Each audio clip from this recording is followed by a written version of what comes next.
నాన్న జాగ్రత్తగా ఉండు, బాగా చదువుకో. ట్రైన్ టైం అవుతుంది, ఉంటాను. బాయ్ అమ్మా. Train delay. Bye bye.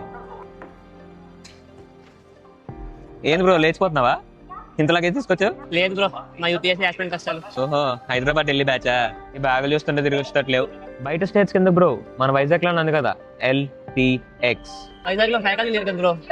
Faculty అంటే బుక్ నాలెడ్జ్ ఉన్నాలే కాదు, ఆఫీసర్స్ మైండ్ సెట్ ఉండాలి. ఇక్కడ అందరూ క్వాలిఫైడ్. ఢిల్లీ హైదరాబాద్ అంటే బాగానే గుంజుతారు అనుకుంటా. 2PSC అంటే ఏమన్నా లగ్జరీ ఐటమ్ అనుకున్నావా? అదే LTX అయితే affordable fees with EMI option కూడా ఉంది. ఏంటి ఇది EMI ఆప్షనా? ఎస్. వ్యాలిడిటీ ఎన్నాళ్ళు? ఎక్కడైనా 1 year కదా బ్రో. కోచింగ్ లో ఎక్స్పైరీ డేటా. LTX లో నీకు జాబ్ వచ్చేంత వరకు life time validity. LTX never gives up. Life time వ్యాలిడిటీయా? మళ్ళీ ఏమనుకున్నావు? ఎంత కాన్ఫిడెంట్ గా చెప్తున్నా బ్రో ఇవన్నీ. నీకు షాకింగ్ విషయం చెప్పనా? నేను LTX స్టూడెంట్ ని. ఇన్ఫాక్ట్ హైదరాబాద్ నుంచి వచ్చి జాయిన్ అయ్యాను. బెస్ట్ ఫ్యాకల్టీ, EMI ఆప్షన్ ఉంది, లైఫ్ టైం వ్యాలిడిటీ ఉంది. ఇంతకంటే ఇంకేం కావాలి బ్రో మనకి?